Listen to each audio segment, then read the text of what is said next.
You are not tired because life is hard. You are tired because you have been carrying weight that was never yours to carry. Before the day even begins, the mind is already moving, replaying words, anticipating problems, holding on to things that do not belong in the present. And by the time anything real demands your energy, most of it is already gone, not spent on action, but on noise. The Stoics understood this long before modern life made it worse. Exhaustion is rarely caused by reality itself. It comes from constant attachment, unfiltered, automatic, and rarely questioned. Every opinion, every reaction, every imagined outcome begins to take up space, and over time, that space becomes weight. There is a quiet discipline in letting things pass, not because they are unimportant, but because they are not yours. Opinions, outcomes, reactions, expectations, each one pulls your attention away from what you can actually control. Epictetus taught that freedom begins when you separate what is within your power from what is not. Most people live in reverse. They invest energy outward and lose control inward. And that is why life begins to feel heavier than it truly is. You wake up, and before anything happens externally, something has already started internally. A thought appears, quiet, almost unnoticed. Then another follows, and another, until the mind is no longer observing, it is reacting. It begins to replay something that was said. It stretches it, reshapes it, tries to extract meaning that may not even exist. A simple moment becomes layered, then heavy. You imagine what they meant, then what you should have said, then what might happen next. And all of this unfolds before the day has even begun. Nothing real is happening, yet your energy is already being spent as if it were. That is where control is lost, and it rarely feels like loss. It feels like thinking, like processing, like awareness. But there is a difference between awareness and entanglement. One observes, the other absorbs. And once the mind starts absorbing everything it touches, it stops distinguishing between what is real and what is constructed. The body is still, but the mind is already tired, not from effort, but from unnecessary movement. Marcus Aurelius once wrote, "You have power over your mind, not outside events." The idea is simple. Living it is not, because the mind does not stay contained. It reaches outward, constantly attaching itself to things it cannot control, then reacting to them as if they were immediate problems. When attention is scattered, direction cannot remain stable. This is not philosophical, it is practical. If your focus shifts with every thought, every memory, every imagined outcome, your actions will follow. You start something, then drift. You decide, then hesitate. You move forward, then second-guess. It begins to look like a lack of discipline, but it is not discipline, it is uncontrolled attention. And there is a quiet cost to this, not just exhaustion, but erosion. Clarity begins to fade. The mind becomes reactive instead of deliberate. It responds instead of choosing. Entire days pass without anything meaningful being built, not because there was no time, but because there was no sustained focus. Epictetus made this clear. Men are disturbed not by things, but by the views which they take of them. The disturbance does not come from the event. It comes from what you continue to do with it. The comment that lingers. The situation that replays. The imagined scenario that drains you. None of it exists anymore. But your engagement with it continues, and that is what keeps it alive. Once you begin to see this, something shifts. Slowly. You start to notice the moment a thought tries to pull you in. The moment your mind begins building something that is not actually happening. And in that moment, there is a choice. Not to suppress it, not to fight it, but to not follow it. This is where control begins to return, not through force, but through restraint. The ability to see a thought without becoming it, to notice a pattern without continuing it, and the more this is practiced, the more space begins to open up. Space that was once filled with noise now holds clarity. And with that clarity, something else becomes possible: intentional movement. When your attention is no longer pulled in every direction, it can finally be directed. You start what you intend to start. You finish what you decide to finish. Not perfectly, but consistently. Not because the world has changed, but because your engagement with it has. It is easy to underestimate how much of life is shaped in these quiet moments.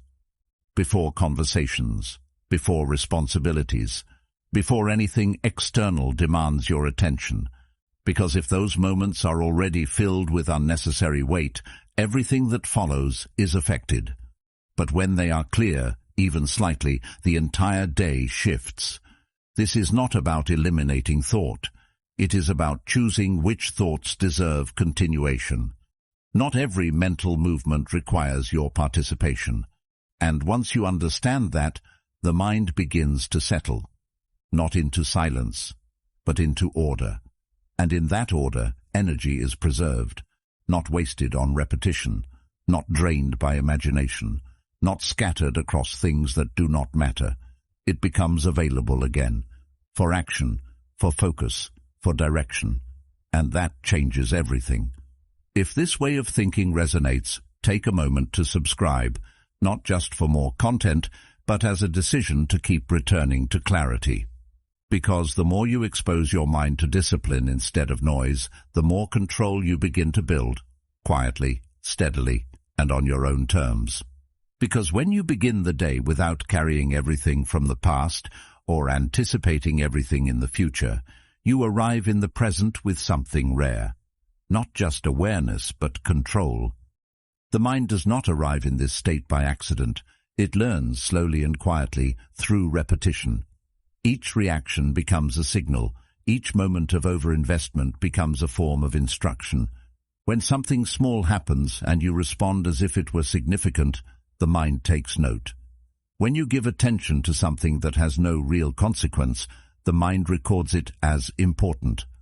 Over time, these patterns build, not dramatically, but steadily, and what begins as occasional overreaction becomes a default way of operating. The mind stops asking whether something deserves attention. It assumes that it does. This is why it begins to treat everything with equal weight. A passing comment feels as heavy as a real problem. A minor inconvenience lingers as long as a meaningful setback. The scale is lost, and once that scale disappears, clarity follows. Because clarity depends on distinction, it depends on knowing what matters and what does not. Without that, everything blends together into a constant stream of urgency. Not real urgency, but perceived urgency. And the body responds to it the same way, with tension, with focus, with energy that is being pulled in too many directions at once. Seneca once wrote, "We suffer more often in imagination than in reality." That suffering is not always loud. It is not always dramatic. Most of the time it is quiet, subtle. A constant background pressure that never fully goes away. It comes from thinking about what might happen, replaying what already has, or attaching meaning to things that were neutral to begin with. And because it happens internally, it is rarely questioned. It feels like part of the process, part of being thoughtful, part of being aware. But in truth, it is often just noise that has been given too much importance. The mind, left without discipline, does not filter. It collects. It holds on to everything it encounters, especially what carries emotional charge. A look, a tone, a delay, a word choice. Each one becomes material for further thought, and the more it collects, the heavier it becomes. Not because the world is heavy, but because nothing is being released. Everything is stored, revisited, reanalyzed, and this creates a cycle where the past is never truly left behind, and the future is constantly being rehearsed. Carl Jung observed this pattern in a different way when he said, "Until you make the unconscious conscious, it will direct your life, and you will call it fate." That direction often feels invisible. It does not feel like control from within, but like pressure from outside. As if circumstances are shaping your experience, when in reality it is your internal responses shaping your interpretation of those circumstances. The habit of overvaluing small things, of reacting automatically, of holding on to what should have passed. These are not isolated moments. They are patterns, and patterns, when left unexamined, become identity. But the shift does not come from forcing the mind into silence. That approach tends to create resistance rather than clarity. The more you try to suppress a thought, the more attention you give it. And attention, even in resistance, still feeds it. This is why Stoic discipline is not about shutting the mind down. It is about guiding it, teaching it what deserves engagement and what does not. Not through rules, but through repeated choice. Each moment offers that choice. A thought appears, and you decide whether to follow it. A reaction begins, and you decide whether to continue it. At first, this feels difficult, almost unnatural, because the habit has been built over time, and habits do not disappear instantly. But they can be interrupted, and each interruption weakens the pattern slightly. Each moment of non-reaction, each decision to not engage with something unnecessary, creates a small shift. Over time, those small shifts accumulate. The mind begins to change its expectations. It no longer assumes that every thought will be followed, every reaction will be completed. It starts to recognize that not everything requires participation, and with that recognition comes a new kind of space, not empty, but open. A space where thoughts can pass without being held, where reactions can arise without being acted on. This is where clarity begins to return. Not because more information is added, but because less interference is present. When the mind is not constantly occupied, it can finally see what is in front of it without distortion. It can assess situations without layering them with unnecessary meaning. It can focus without being pulled away. And that changes how you move through your day. Decisions become simpler, not because they are easy, but because they are no longer weighed down by irrelevant considerations. Actions become more direct, not because there is no hesitation, but because hesitation is no longer fueled by endless mental noise. There is a steadiness that begins to develop, a sense that your attention is no longer being taken from you, but directed by you. It is important to understand that this is not about becoming indifferent. It is not about caring less in a careless way. It is about caring with precision, giving your energy to what actually matters, and refusing to spend it where it does not, because energy, once spent, does not return in the same form. It affects how you think, how you act, how you respond to everything that follows. When everything is treated as important, your energy is spread thin. But when you begin to choose, deliberately, what deserves your attention, that energy becomes concentrated. And concentrated energy creates impact. It allows you to engage fully with what matters, without being distracted by what does not. This is the quiet discipline that changes everything. Not a dramatic shift, not a sudden transformation, but a gradual reordering of how the mind operates. A movement away from automatic reaction and toward intentional response. And as that shift continues, the difference becomes noticeable, not just in how you think, but in how you experience everything around. Because when the unnecessary is no longer carried, what remains becomes clear. There is a quiet habit that goes unnoticed because it feels intelligent, even responsible. It is the constant forming of opinions about everything that appears in front of you. A situation unfolds, and the mind reacts. A decision is made by someone else, and the mind evaluates it. A piece of news, a passing comment, a distant event. Each one invites judgment, and without hesitation, that invitation is accepted. It feels natural, it feels like awareness, but over time, something subtle begins to happen. The mind becomes crowded, not with what is necessary, but with what is irrelevant. This is where the misunderstanding begins. Many believe that having a stance on everything is a sign of awareness, of engagement with the world. But awareness does not require constant judgment. In fact, Excessive judgment often distorts awareness. It adds layers where none are needed. It turns observation into interpretation, and interpretation into attachment. And once attachment forms, the mind is no longer free to move. It becomes anchored to things that have no real connection to its path. Epictetus captured this idea with precision when he said, "If you want to improve, be content to be thought foolish and stupid." There is a quiet strength in that statement. It suggests that not engaging, not reacting, not forming an immediate opinion can appear as a lack of awareness to others. But in reality, it is discipline. It is the ability to resist the pull of unnecessary involvement, to let something pass without needing to define it. And that restraint preserves energy in a way that constant reaction never can. The mind, however, does not default to this restraint. It prefers engagement. It seeks stimulation, interpretation, meaning. It wants to categorize everything it encounters, and in doing so, it creates a continuous stream of internal activity.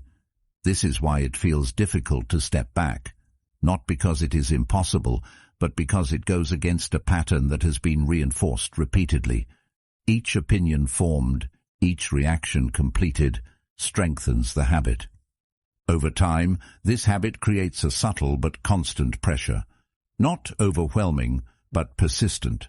The need to evaluate, to respond, to hold a position. And this pressure consumes energy, not in large bursts, but in small, continuous amounts. The kind that builds into fatigue without a clear source, because the mind is always engaged, always processing, always holding on to something that does not need to be held. Seneca once wrote, "It is not the man who has too little, but the man who craves more that is poor." This applies not only to material things, but to attention itself. The craving to engage with everything, to have an opinion on everything, creates a kind of mental excess, not of resources, but of involvement, and that excess becomes a burden, because the more you take on, the more you must carry. There is a different way of moving through this, not by withdrawing from the world, but by interacting with it differently, by recognizing that not everything requires a response, that some things can be seen without being judged, acknowledged without being analyzed. This is where neutrality begins to take form, not as indifference, but as clarity. The ability to see something as it is, without adding unnecessary meaning to it. Neutrality often gets misunderstood. It is seen as passive, as disengaged, as a lack of care. But in practice, it is one of the most efficient states the mind can operate in, because it allows movement without resistance. It allows observation without attachment. And in that state, attention remains available, not tied up in defending positions or revisiting judgments, but free to focus where it truly matters. This does not mean that opinions disappear entirely. There are moments that require them, situations that demand evaluation, decisions that depend on clear judgment. But the difference lies in selectivity, in choosing when to engage, rather than engaging with everything automatically. And that choice changes the entire experience of thinking. With that clarity, direction becomes easier to maintain, because attention is no longer divided, it is focused, and focused attention leads to consistent action, not perfect, not effortless, but steady. And that steadiness creates progress in a way that scattered effort never can. It becomes clear then that the goal is not to eliminate thought, but to refine it, to reduce the unnecessary, to keep only what serves a purpose. And in doing so, the mind becomes lighter, not empty, but unburdened, capable of moving through situations without being pulled into each one. There is a quiet freedom in that, the ability to encounter something and let it pass, to see without needing to define, to remain unaffected by what does not belong to your path. And over time, this freedom becomes a kind of stability, not dependent on circumstances, but rooted in how you engage with them. Because when you stop carrying what is not yours, you begin to see clearly what is. There is a difference between feeling and carrying, and most people blur that line without noticing. Emotions arise naturally. They move through you, respond to situations, reflect what is happening in real time, but somewhere along the way, that natural process becomes extended. What should pass begins to stay.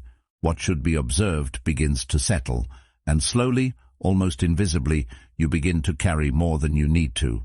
Not because life demands it, but because you have become used to holding on to what was never meant to remain.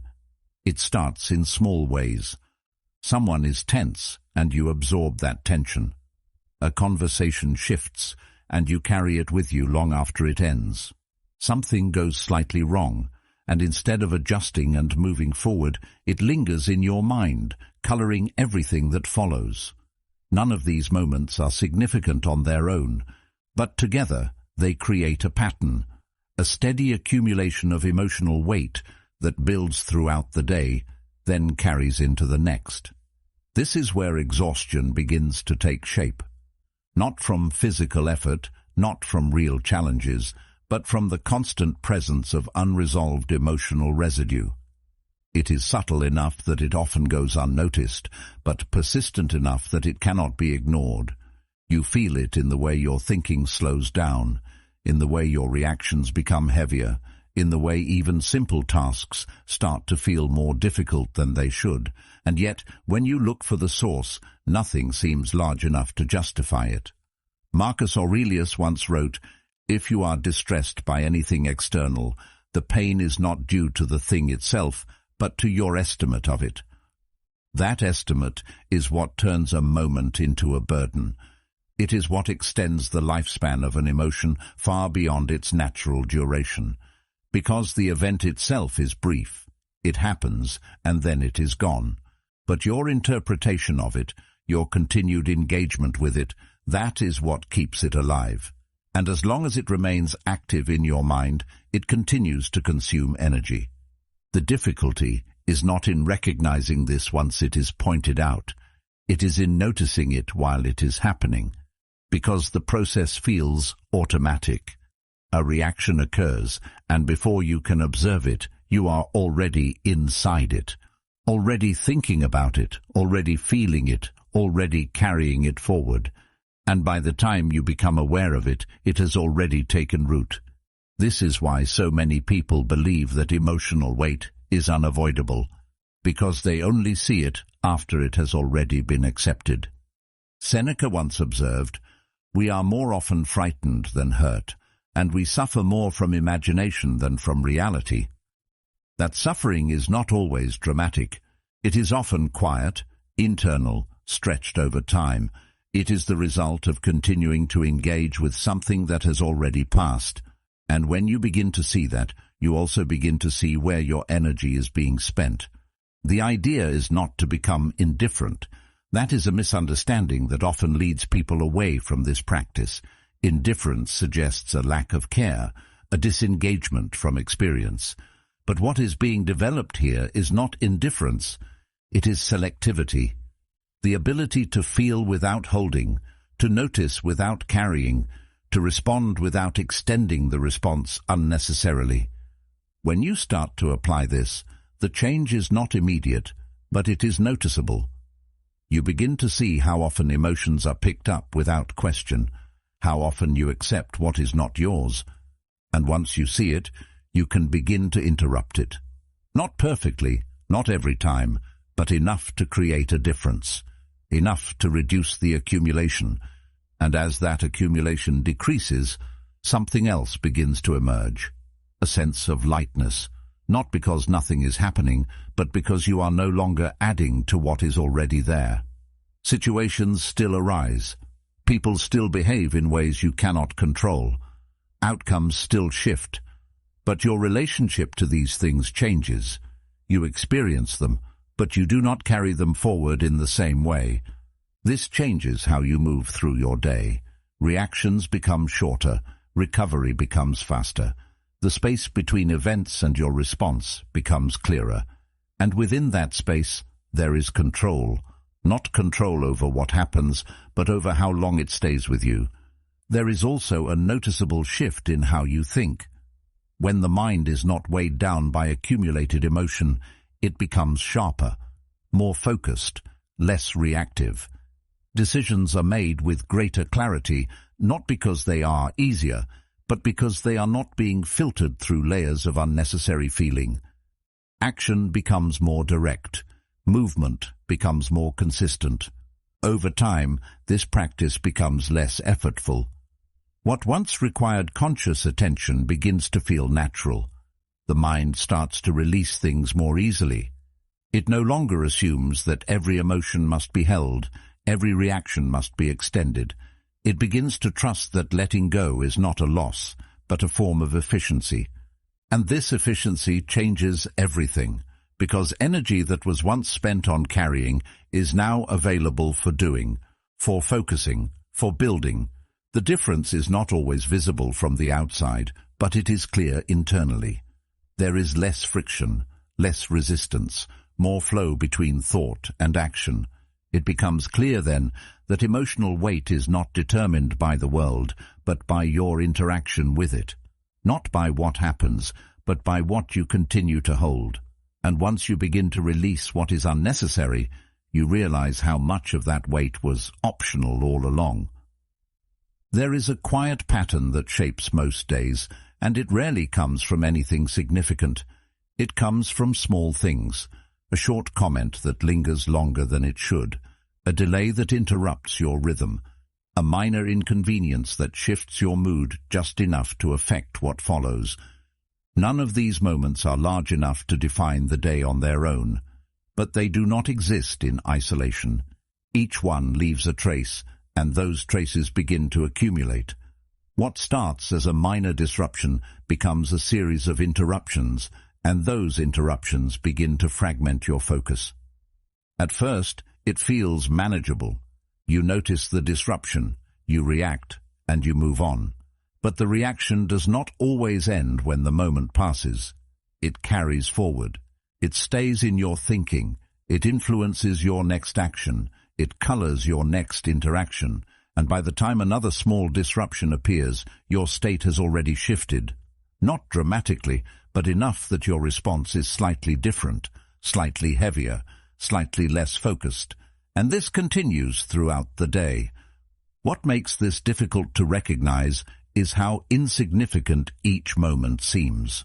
None of them appear worthy of attention when viewed alone.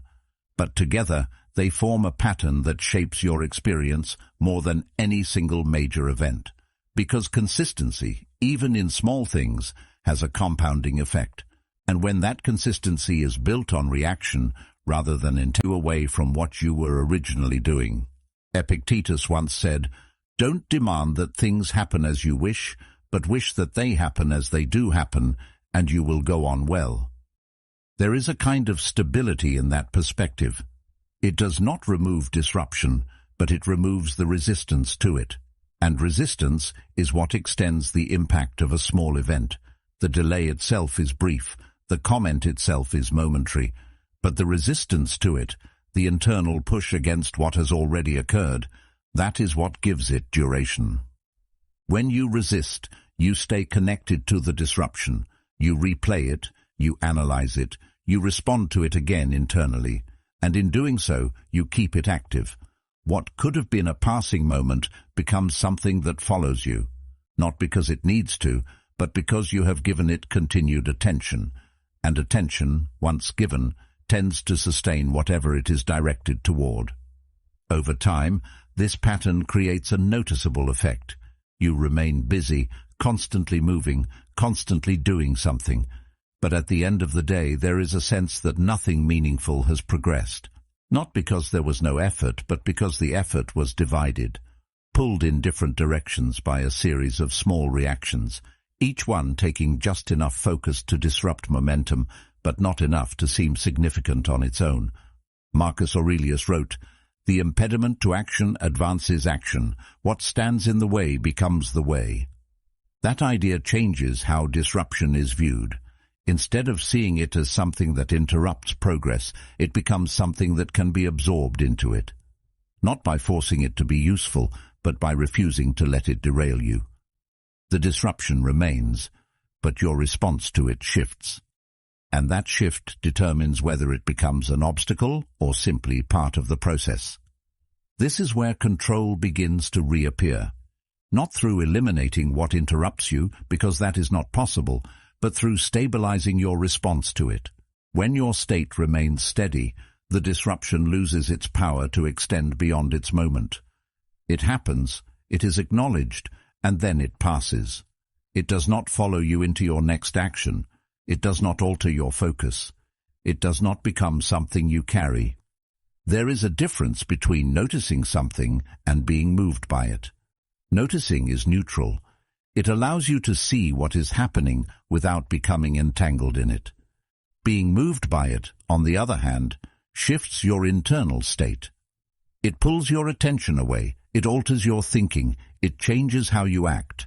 And once that shift occurs, it takes time to return to where you were. That return is often overlooked. People tend to measure the cost of a disruption by how long it lasts in the moment, a few seconds, a few minutes. But the real cost is in the recovery, in the time it takes to regain focus, to rebuild momentum, to return to a state of clarity. And when disruptions happen repeatedly, that recovery process becomes continuous. You are always trying to get back to where you were, but never fully arriving. When you begin to see this clearly, the importance of your response becomes more apparent. Not in a dramatic way, but in a practical one. Each moment presents an opportunity to either extend the disruption or allow it to end. And that decision, though small, shapes everything that follows. Because your state determines your next action, and your next action determines your direction. This is not about becoming unaffected by everything. That is neither realistic nor necessary. It is about reducing the duration of your reaction, about allowing things to pass through your awareness without taking hold. And this is a skill that develops over time. With practice, you begin to notice the moment a reaction starts, the moment your attention begins to shift, and in that moment you can choose not to follow it further. As that choice becomes more consistent, the difference becomes noticeable. Your focus holds longer. Your actions become more continuous. The day feels less fragmented, less reactive, not because fewer things happen, but because fewer things are carried forward. And that creates a sense of flow that was previously interrupted. It becomes clear, then, that the goal is not to control what happens around you, but to stabilize what happens within you. Because when your internal state remains steady, external disruptions lose their ability to redirect you. They become part of the environment, not forces that dictate your movement. And in that steadiness, there is a quiet form of control, not forced, not rigid, but consistent, the kind that allows you to move through your day without being pulled in every direction, the kind that preserves your attention for what actually matters. And over time, that preservation becomes the difference between constant activity and meaningful progress. Decisions rarely arrive as complicated as they feel. At their core, most of them are simple. A direction to take, an action to begin, a step to commit to. But what makes them heavy is not the decision itself. It is everything that gathers around it. The imagined outcomes, the possible mistakes, the opinions of others, the fear of choosing incorrectly. These layers build quickly, often without being noticed. And before long, what was once a straightforward choice becomes something that feels difficult to move through. This is where hesitation begins, not because there is a lack of understanding, but because there is too much added weight. You are no longer deciding based on what is necessary.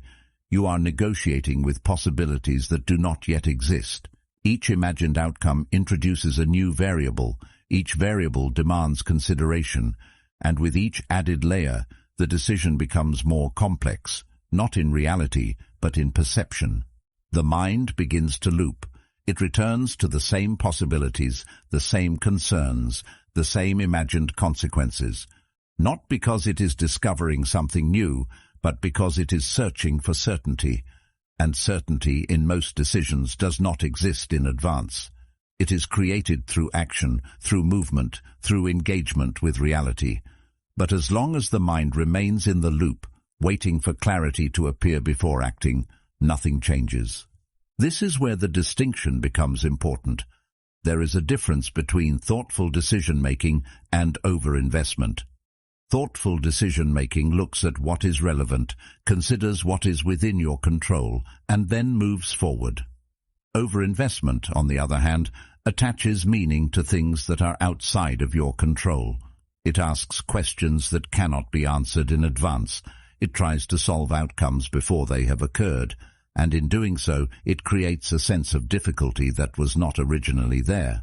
Marcus Aurelius approached decisions from a different place. He once wrote, "If it is not right, do not do it.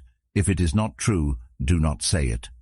There is a simplicity in that approach. It reduces the decision to its essential elements. What is right? What is necessary? What aligns with your direction? Everything else becomes secondary, not ignored, but not allowed to take control of the process. When you begin to apply this, something shifts. The decision does not become easier in the sense that it requires less effort, but it becomes clearer. The unnecessary layers begin to fall away. The imagined consequences lose their influence, and what remains is the core of the choice itself. What needs to be done? What direction to take? What action to begin? This clarity does not remove uncertainty. It changes your relationship to it. Instead of trying to eliminate uncertainty before acting, you accept that it is part of the process. You move forward with what is known, and you adjust as new information appears. This creates a different kind of momentum, one that is not dependent on perfect conditions, but on consistent movement. There is a noticeable difference between those who operate this way and those who do not. It is not intelligence. It is not even experience. It is the ability to act without being held back by unnecessary attachment, to make a decision based on what is present rather than what is imagined, and to accept that progress comes from action, not from extended deliberation. When decisions are approached with this mindset, they begin to lose their weight. Not because they are less important, but because they are no longer burdened by everything that does not belong to them. The process becomes more direct, more focused, more aligned with reality rather than with projection. This also changes how you experience the outcome. When you are not attached to a specific result, you are able to respond to what actually happens rather than reacting to what you hoped would happen. This creates flexibility, the ability to adjust without losing direction, to continue moving without becoming stuck in what did not go as expected. Over time, this way of operating becomes more natural. The mind stops trying to control every possible outcome. It begins to trust the process of action and adjustment, and with that trust comes a sense of ease, not because decisions are no longer important, but because they are no longer overwhelming. There is also a shift in how time is experienced. When you are no longer caught in extended loops of overthinking, decisions are made more quickly. Actions begin sooner. Progress becomes visible, and that visibility reinforces the process. It shows that movement, even imperfect movement, leads somewhere, while hesitation, no matter how well-intentioned, keeps you in place. It becomes clear, then, that the difficulty of decisions is often self-created, not intentionally, but through habit, through the accumulation of unnecessary considerations, through the attachment to outcomes that cannot be controlled, and once that is recognized, it can be changed. Not all at once and not perfectly, but gradually, one decision at a time, one moment of clarity replacing a moment of hesitation, one action taken instead of postponed. And with each of these shifts, the process becomes lighter, more direct, more aligned with what actually matters. Because in the end, decisions are not meant to be carried, they are meant to be made. There is a point where thinking stops being useful and starts becoming a barrier.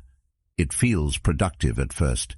You go over the situation, consider different angles, weigh the risks, imagine outcomes. It gives the impression of control, of preparation, of intelligence at work. But then something subtle happens. The thinking does not lead to action. It circles. It repeats. It returns to the same questions without producing new answers. And what began as clarity slowly turns into hesitation. This is where overthinking hides in plain sight. It does not feel like avoidance. It feels like effort, like responsibility, like taking things seriously. But the longer it continues, the more it reveals its true nature. Not progress, but delay. Not understanding, but the search for a level of certainty that cannot be reached through thought alone. Because thought by itself has limits. It can explore possibilities, but it cannot confirm them. It can imagine outcomes, but it cannot test them. Epictetus expressed this idea in a different form when he said, "Make the best use of what is in your power, and take the rest as it happens." That distinction is often missed. What is in your power is action. What is not in your power is the outcome. But overthinking tries to reverse this. It tries to control the outcome through extended thought, while delaying the only part that can actually move things forward. And in doing so, it creates a sense of being stuck. The loop itself is predictable once you begin to see it clearly. A question arises. What if this goes wrong? The mind responds by analyzing. It considers possibilities, runs through scenarios, tries to anticipate every detail. But because the future is uncertain, the analysis never reaches a final answer. So the mind returns to the question again, hoping that another pass will produce something different. And each time it does, it reinforces the loop. Carl Jung once observed, "Thinking is difficult, that's why but there is another side to that difficulty. When thinking becomes too prolonged, it stops being precise. It loses its direction. It becomes less about understanding and more about managing discomfort. The discomfort of uncertainty, of risk, of not knowing how things will unfold. And instead of moving through that discomfort, the mind stays with it, trying to resolve it internally. But resolution does not come from repetition. It comes from engagement with reality, from taking a step, observing the result, and adjusting accordingly. This is what the Stoics understood clearly. That action is not separate from thinking, but a continuation of it, that you do not wait until everything is clear to begin. You begin, and clarity develops through the process. There is a certain fear that keeps the loop active, the fear of making the wrong choice, the fear of regret, the fear of being judged, and these fears attach themselves to the decision, adding weight that does not belong to the action itself. Because most actions in isolation are simple, it is the meaning attached to them that makes them feel heavy. When you begin to separate these elements, something changes. You see that the decision does not require certainty. It requires movement. It requires a willingness to act with the information available, rather than waiting for information that may never come. And this shift reduces the need for extended analysis. Not because thinking is no longer valuable, but because it is no longer expected to provide guarantees. The longer the loop continues, the more energy it consumes. Not just mental energy, but emotional energy as well. The repeated consideration of risks, the constant evaluation of possibilities, the ongoing tension of not deciding, it creates a kind of fatigue. And this fatigue affects everything else. Your focus decreases. Your motivation weakens. Even simple tasks begin to feel more difficult. Breaking the loop does not require a dramatic shift. It begins with a small interruption, a moment where you recognize that you are not gaining new insight, but repeating old patterns. And in that moment, instead of continuing, you act. Not perfectly, not with complete confidence, but with enough clarity to move forward. And that action, however small, changes the pattern. Once action is taken, something new enters the process. Feedback, real information, not imagined, not projected, but observed. and that feedback provides more clarity than any amount of internal analysis could. It shows what works, what does not, what needs to change. And with that, the need for speculation decreases. Over time, this changes your relationship with thinking itself. It becomes more focused, more intentional. You think to understand what is necessary, not to eliminate all uncertainty. You think to prepare for action, not to delay it. And this makes thinking more effective, not less. There is also a shift in how you experience uncertainty. It no longer feels like something that must be resolved before you can move. It becomes something you move with, a part of the process rather than an obstacle to it. And this reduces the pressure that often leads to overthinking in the first place. As this becomes more familiar, the loop loses its strength. It may still appear, but it does not hold you in the same way. You recognize it sooner, you interrupt it earlier, and you return to action more quickly. Not because the situation has changed, but because your approach to it has. It becomes clear that overthinking is not a sign of depth, but of hesitation. A hesitation that has been extended through repetition. And once that is understood, it can be reduced. Not by forcing the mind to stop, but by giving it a different direction. One that leads outward, into action, rather than inward, into endless loops. Because in the end, clarity is not found by thinking longer, it is found by moving forward. Control was never about the world becoming easier. It was about you becoming steadier. When the noise fades, when the weight drops, when the need for everything to go your way disappears, something powerful remains: clarity.